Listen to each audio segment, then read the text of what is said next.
అప్పుల బాధలు వెంటాడుతున్నాయా? అయితే 6 జేవిఆర్ వారి జాతిరత్నాలు ధరించండి. హలో అండి, అందరికీ నమస్కారం. నేను మీ కట్టా కార్తీక్. హైదరాబాద్ నుంచి బెంగళూరు వెళుతున్నటువంటి వేమూరి ప్రైవేట్ ట్రావెల్ బస్సు నిన్న కర్నూలుకు సమీపంలో ప్రమాదానికి గురై 19 మంది చనిపోయినటువంటి వార్త నిన్న నుంచి అన్ని టీవీ ఛానల్స్ చెప్తా ఉన్నాయి. అన్ని వార్తాపత్రికలు ప్రధానాంశంగా ఇవాళ ఇచ్చాయి. అయితే ప్రమాదానికి గల కారణాలు ఏంటి అనేది చూసినప్పుడు ఒక 9 కారణాలు నాకు కనపడుతూ ఉన్నాయి. ఈ 9 కారణాలను ప్రాపర్గా ఎక్స్ప్లెయిన్ చేయడంలో మీడియా ఛానల్స్ కానీ వార్తాపత్రికలు కానీ కొంత ఫెయిల్ అయ్యాయని నాకు అనిపిస్తూ ఉంది. అంటే ప్రాపర్గా ఒక 9 కారణాలు నాకు కనపడుతున్నాయి. ఆ 9 కారణాలు ఏంటి? ఈ 9 కారణాలని కనుక రివ్యూ చేసుకోగలిగితే, మార్చుకోగలిగితే రేపటి రోజున ఇతర బస్సులు ఎక్కే ప్యాసింజర్స్ కొంత సేఫ్గా ఉంటారు. ఈ 9 కారణాలని ఖచ్చితంగా అందరూ వినాలి, అన్ని ట్రావెల్స్ పాటించాలి. రవాణా శాఖ అధికారులు కూడా ఈ 9 కారణాల పట్ల బాధ్యతాయుతంగా ఉండాల్సినటువంటి అవసరం ఉంది. 19 మంది ప్రాణాలు కోల్పోయారు. దానికి నాకు 9 కారణాలు కనపడుతూ ఉన్నాయి. ఈ 9 కారణాల్లో మొదటి కారణం, ఈ బస్సు రిజిస్ట్రేషన్ జరిగింది డమన్ డయ్యూలో. ఎందుకు అక్కడ రిజిస్ట్రేషన్ చేసుకున్నారంటే, మామూలుగా అయితే తెలంగాణలోనూ, ఆంధ్రాలోనూ, కర్ణాటకలోనూ రిజిస్ట్రేషన్ జరగాలి. ఈ 3 రాష్ట్రాల మధ్య ఈ బస్సు తిరుగుతూ ఉంటుంది. తెలంగాణ నుంచి, హైదరాబాద్ నుంచి స్టార్ట్ అయ్యి ఆంధ్ర మీదుగా కర్ణాటక, బెంగళూరు వెళ్తుంది. ఈ 3 చోట్ల ఎక్కడో చోట రిజిస్ట్రేషన్ చేసుకోవాలి. కానీ రిజిస్ట్రేషన్ ఎక్కడ జరిగింది? డమన్ డయ్యూలో జరిగింది. ఎందుకు అక్కడ జరిగింది? ఒకటి, ట్యాక్స్ బెనిఫిట్స్ కోసం జరిగింది. 2 ఏంటంటే, ఇక్కడైతే సిట్టింగ్ బస్సుగా పర్మిషన్ ఇచ్చారు, అక్కడైతే స్లీపర్ బస్సుగా పర్మిషన్ ఇచ్చారు. స్లీపర్ బస్సుగా ఎట్లా పర్మిషన్ ఇచ్చారు? దీనికి అసలు సిట్టింగ్ బస్సును స్లీపర్ బస్సుగా ఎలా పర్మిషన్ ఇచ్చారు? దానికి ఆ సామర్థ్యం లేదు. స్లీపర్ బస్సుకు ఉండాల్సిన సామర్థ్యం ఈ బస్సుకి లేదు. కానీ స్లీపర్ బస్సుగా పర్మిషన్ ఇచ్చారు, సీటింగ్ సామర్థ్యాన్ని పెంచుకునే అవకాశం ఇచ్చారు. దానికి ఏసీ పెట్టి డోర్స్ అన్ని క్లోజ్ చేసి ఆ బస్సుని హైదరాబాద్ నుంచి బెంగళూరు మీదుగా నేషనల్ పర్మిట్ తెచ్చుకొని నడుపుతూ ఉన్నారు. నేషనల్ పర్మిట్ ఉంటే దేశంలో ఎక్కడైనా తిప్పుకోవచ్చు. ఎక్కడ రిజిస్ట్రేషన్ అయినా సరే దేశం మొత్తంలో ఎక్కడ అయినా తిప్పుకోవడానికి నేషనల్ పర్మిట్ ఇస్తారు. ఆ నేషనల్ పర్మిట్ తెచ్చుకొని ఈ బస్సుని హైదరాబాద్ నుంచి బెంగళూరు రెగ్యులర్గా ట్రావెల్ జరుగుతూ ఉంది. ఇది సిట్టింగ్ సామర్థ్యం ఉన్న బస్సే, కానీ స్లీపర్ బస్సుగా మార్చబడింది డమన్ డయ్యూలో రిజిస్ట్రేషన్ చేయడం ఫలితంగా. ఇది మొదటి కారణం. రెండో కారణం, ఒక బస్సు డ్రైవర్కి ఉండాల్సినటువంటి క్వాలిఫికేషన్స్ ఈ బస్సు ప్రమాదానికి గురైన బస్సు నడుపుతున్నటువంటి డ్రైవర్కి లేవు. బస్సు డ్రైవర్ లైసెన్స్ కావాలి అంటే మినిమం క్వాలిఫికేషన్ ఉండాలి. 8వ తరగతి పాస్ కావాలట. ఇతను 10th క్లాస్ చదివినట్టు దొంగ సర్టిఫికేట్ పెట్టి లైసెన్స్ తెచ్చుకున్నాడట. అది నిన్న తెలిసింది. అంటే మినిమం వెరిఫికేషన్ లేకుండా డ్రైవింగ్ లైసెన్స్ ఎలా ఇచ్చారు? బస్సు లైసెన్స్ ఇవ్వటం అంటే, బస్సు డ్రైవర్గా లైసెన్స్ ఇవ్వటం అంటే ఒక 40 మంది ప్రాణాలను అతని చేతిలో పెట్టడమే కదా.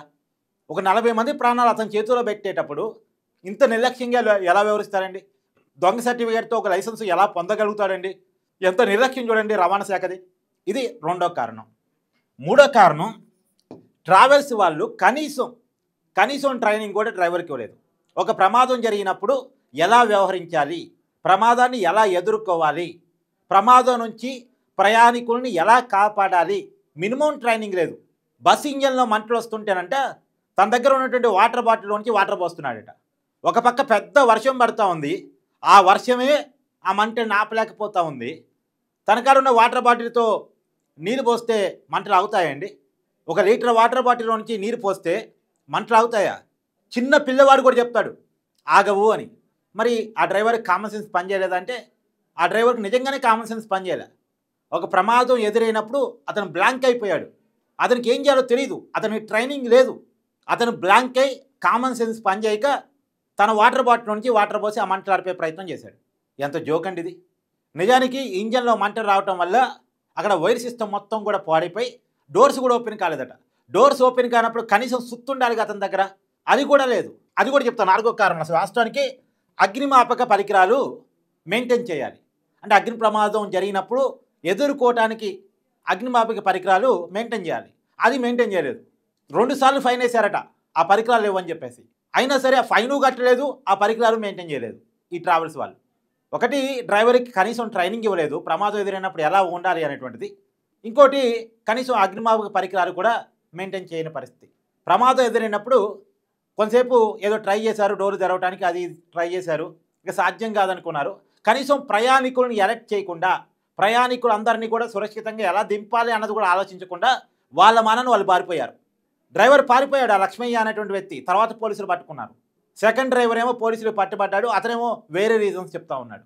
ఆల్రెడీ మా బస్సుకి తగిలినటువంటి బైక్ ఆల్రెడీ రోడ్ యాక్సిడెంట్ చేసే ఉంది, రోడ్ యాక్సిడెంట్ జరిగే ఉంది. మా బస్సు వల్ల ఏం ప్రమాదం జరగలేదు దానికి. కాకపోతే మాకు ఆ బైక్ కనపడలేదు. దగ్గరకు వచ్చేసరికి సడన్ బ్రేక్ వేయలేక మేము ఆ బైక్ మీద నుంచే బస్సును పోనిచ్చాము. దానివల్ల ఆ బైకు మా బస్సు కింద ఇరక్కపోయింది. దానివల్ల ఆ పెట్రోల్ అదేదైతే ఉంటుందో దాని మూత ఊడి దానివల్ల మంటలు వచ్చాయి. ఆ మంటలు బస్సు ఇంజన్లోకి పాకాయి. ఇలా ఏదో కొంత చెప్పే ప్రయత్నం చేశారు. కానీ ఈరోజు పోలీస్ ఎంక్వైరీ కొంత డిఫరెంట్గా వినపడతా ఉంది. ఆ బైక్ను కూడా గుద్దింది వీళ్ళే, ఈ బస్సే అని చెప్పేసి ఈరోజు వినపడతా ఉంది. అంటే బస్సు డ్రైవర్లకి మినిమం కామన్ సెన్స్ లేదు, ట్రైనింగ్ లేదు, దొంగ సర్టిఫికేట్తో లైసెన్స్ ఇచ్చారు. ఇది తర్వాత 5వ రీజన్, ఇప్పుడు 3 రాష్ట్రాల నుంచి ఆ బస్సు పోతూ ఉంటుందండి. తెలంగాణ రాష్ట్రం, ఆంధ్ర రాష్ట్రం, కర్ణాటక వరకు వెళ్తుంది, బెంగళూరు వరకు వెళ్ళింది. ఈ 3 రాష్ట్రాల్లో రవాణా శాఖ అధికారులు ఎప్పుడు కూడా ఆ బస్సులు ఇన్ని సంవత్సరాల్లో ఒక్కసారైనా చెకింగ్ చేసి దాని దగ్గర ఆ బస్సులో అన్ని రకాల సౌకర్యాలు ఉన్నాయా లేదా, సదుపాయాలు ఉన్నాయా లేవా, వాళ్ళు మెయింటైన్ చేయగలుగుతున్నారా లేదా, దాని మీద ఉన్న చలానాలు ఎంత, ఇవన్నీ తెలుసుకొని దాన్ని సీజ్ చేసే ప్రయత్నం ఎందుకని చేయలేదు? ఇవాళ మనం రోడ్డు మీద పోతా ఉంటే మన బైక్ ఆపి నీకు ఇన్సూరెన్స్ ఉందా, ఆర్సీ ఉందా, అన్నీ చెక్ చేసుకొని, లేకపోతే బండిని పోలీస్ స్టేషన్కి పంపించేసి ఫైన్ కట్టి బండిని తీసుకొచ్చుకో అంటారు కదా. మరి బస్సు విషయంలో ఎందుకు అలా జరగలేదు? ఇన్ని సంవత్సరాలుగా ఆ బస్సు ఎలా ట్రావెల్ చేయగలుగుతుంది? చలానాలు ఉన్నాయి, అగ్నిమాపక పరికరాల మెయింటెనెన్స్ లేదు, అసలు స్లీపర్ క్లాసు మెయింటెనెన్స్ లేదు దాని దగ్గర, ఆ బస్సు దగ్గర. కానీ ఆ బస్సు కొన్ని సంవత్సరాలుగా రోడ్ల మీద నడుస్తూ ఉంది. అంటే రవాణా శాఖ అధికారుల నిర్లక్ష్యం ఇక్కడ చాలా క్లియర్గా మనం అర్థం చేసుకోవాలి. ఇక్కడ ఇప్పుడు కదులుతారు. ఇక ఈ ప్రమాదం జరిగిన తర్వాత ఇంకో 15 రోజులు అడవుడు చేస్తారు, బస్సులు సీజ్ చేస్తారు, అన్నీ చేస్తారు. మళ్ళీ 15 రోజుల తర్వాత మామూలు శరా మామూలే, అంతా శరా మామూలే. ఇది 5వ కారణంగా కనపడుతుంది. ఇక 6వ కారణం వచ్చేసి నిజానికి బైక్ని బస్సు ఢీ కొట్టిందండి. శివశంకర్ అనేటువంటి ఒక వ్యక్తి, అతనేదో తన పని కోసం ఆ టైంలో బైక్ మీద వెళుతున్నాడట. మనకు అంతున్న సమాచారం ప్రకారం అదేదో గ్రానైట్ పరిశ్రమలో పనిచేస్తాడంట. ఆ టైంలోనే రెగ్యులర్గా డ్యూటీకి వెళ్తాడట. డోన్ వెళుతున్నాడట. వెళ్ళే క్రమంలో ఆ బైక్ని బస్సు ఢీ కొట్టింది. అతని పేరు శివశంకరు. ఆ ఢీ కొట్టింది, అతనేమో రోడ్డు మీద పడిపోయి చనిపోయాడు. చనిపోతే ఆ బైకు బస్సు కిందకి, ఇంజన్ కిందకి వెళ్ళిపోయింది. బస్సును వెంటనే ఆపాలిగా. ఆ యాక్సిడెంట్ మంది కాదు అని చెప్పుకునే దానికోసం బస్సుని ఇంకా ముందుకు పోనిచ్చాడు, వేగంగా ముందుకు పోనిచ్చాడు. అప్పటికున్నటువంటి వేగం కంటే ఇంకా వేగాన్ని పెంచారు.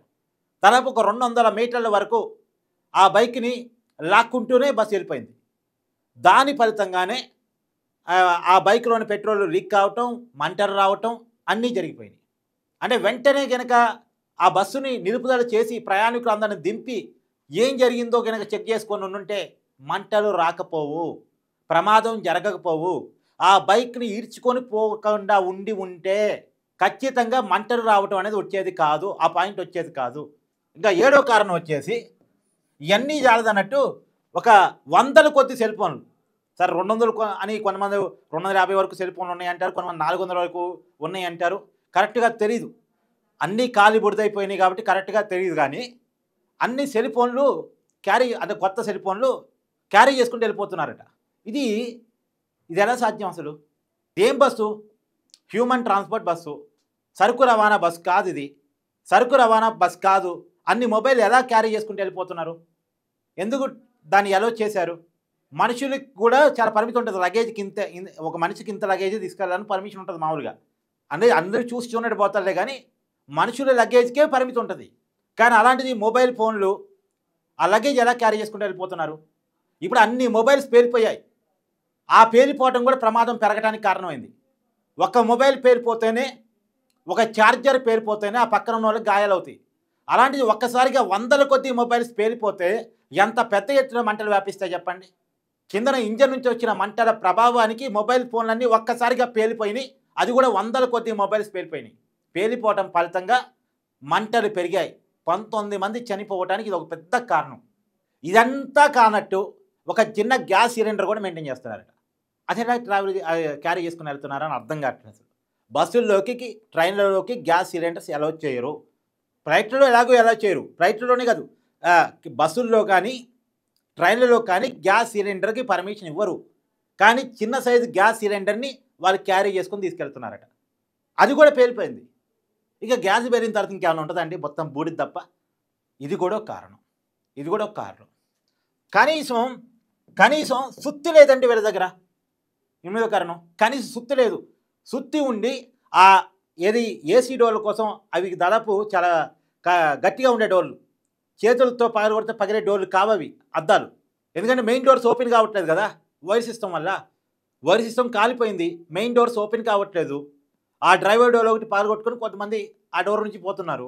మిగతా డోర్లు పగలగొడదామంటే, అంటే మిగతా అద్దాలు పగలగొడదామంటే అంత ఈజీగా పగలవు. కనీసం సుత్తి లేదు బస్సులో. పైగా డ్రైవర్ దిగిన వాళ్ళన్నా ఒక బయట రాళ్ళు తీసుకొని వచ్చేసి అద్దాలు పగలగొట్టి ప్రయాణికులు సేవ్ చేద్దాం అనుకున్నారు, అది చేయలేదు. అక్కడ పాపం కుర్రోడట కారుతో పోతున్నారట, ఫ్రెండ్స్తో కలిసి పోతున్నారట కొంతమంది కుర్రవాళ్ళు. తమ కారు ఆపి ఇక్కడ బస్సు దారి పడుతుందని చెప్పేసి వాళ్ళ అడవుడిగా ఆ రోడ్డు పక్కన ఉన్న రాయి తీసుకొని కొన్ని అద్దాలు పగలగొట్టి దాదాపు 10 మంది సేవ్ చేశారట. వాళ్ళు కనుక సేవ్ చేయకపోతే ఆ 10 మంది కూడా మంటలో చనిపోయేవాళ్ళు. ఆ పిల్లగాళ్ళకు ఉన్న కామన్ సెన్స్ అక్కడ ఉన్నటువంటి డ్రైవర్లకు లేదు. కనీసం అక్కడ సుత్తిని కూడా మెయింటైన్ చేయలేదు. బయట నుంచి రాళ్లతో అద్దాలు పగలగొట్టడం ఫలితంగా 10 మంది సేవ్ అయ్యారు. ఎంత నిర్లక్ష్యం చూడండి. అణువణువున నిర్లక్ష్యం కనపడుతుంది. లైసెన్సు తప్పుడిచ్చారు, కనీసం చెకింగ్ లేదు, స్లీపర్ క్లాసు క్వాలిటీస్ లేవు. గ్యాస్ సిలిండర్ మెయింటైన్ చేస్తారు, క్యారీ చేసుకుని వెళ్ళిపోతారు, సెల్ ఫోన్లు క్యారీ చేసుకుని తీసుకెళ్తారు. 9వ కారణం చాలా దారుణం అండి, చాలా దారుణం. 9వ కారణం ఏంటంటే, సరే అక్కడ డోర్లు ఓపెన్ కావట్లేదు, అక్కడ యాక్సిడెంట్ అయింది, మంటలు వస్తున్నాయి, అప్పుడప్పుడే మంటలు చిన్నగా వ్యాపించడం స్టార్ట్ అయింది. ప్రయాణికులు అందరినీ కనుక అలర్ట్ చేసేయగలిగే పరిస్థితి ఉండి కూడా ఒక 5 నిమిషాల టైం వ్యవధి. ఏది నేను ఇందాక చెప్పినట్టు తమ వాటర్ బాటిల్లో వాటర్ తీసేసి ఆ మంటలు ఆర్పే ప్రయత్నం చేసే పనేదో, ప్రయాణికులు అందరినీ అలర్ట్ చేసి వాళ్ళని కనుక దింపటానికి రకరకాల ప్రయత్నాలు కనుక చేసి ఉంటే ప్రమాదంలో 19 మంది చనిపోయేవాళ్ళు కాదు. మహా అంటే ఈ 19 9 అయ్యేదో, ఇంకొద్దిగా తగ్గేదో సంఖ్య. అందరు ప్రయాణికుల్ని 5 నిమిషాల క్రమంలో దింపటానికి ప్రయత్నాలు కనుక జరిగి ఉంటే, ఎందుకంటే చాలామంది నిద్రలో ఉన్నారు, అసలు ఏం జరుగుతుందన్న విషయం చాలామంది తెలియదు. ఎవరు ఇస్తారు చెప్పండి ప్రమాదం? ప్రయాణికులు తమ నిద్రలో ఉన్నారు. కానీ దాదాపు ఒక 5 నిమిషాలు టైం ల్యాగ్ జరిగింది. ఆ ల్యాగ్ ఫలితంగా మంటలు పెద్ద ఎత్తున వ్యాపించాయి. దానికి తోడు మొబైల్ ఫోన్స్ పేలిపోయాయి, దానికి తోడు గ్యాస్ సిలిండర్ పేలిపోయింది. ఒకదానికి ఒకటి తోడైనటువంటి నిర్లక్ష్యం దాదాపు 19 మందిని చంపేశాయి. ఈ 9 కారణాలను మీకు ఎలా అనిపిస్తున్నాయి? ముందు ప్రమాదం జరిగినప్పుడు ఎలా ప్రవర్తించాలి? ప్రమాదం జరగకుండా ఎలా కాపాడాలి? ప్రమాదం జరిగినప్పుడు అసలు ఏం చేయాలి? మీ అభిప్రాయాన్ని కూడా కామెంట్ రూపంలో తెలియజేయండి. Thank you so much.